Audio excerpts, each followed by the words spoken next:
بسم الله الرحمن الرحيم سبح اسم ربك الأعلى الذي خلق فسوى والذي قدر فهدى والذي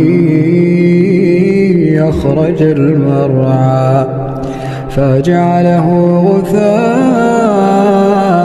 نحوا سنقرئك فلا تنسى إلا ما شاء الله إنه يعلم الجهر وما يخفى ونيسرك لليسرى فذكر إن نفعت الذكرى سيذكر من يخشى ويتجنبها الأشقى.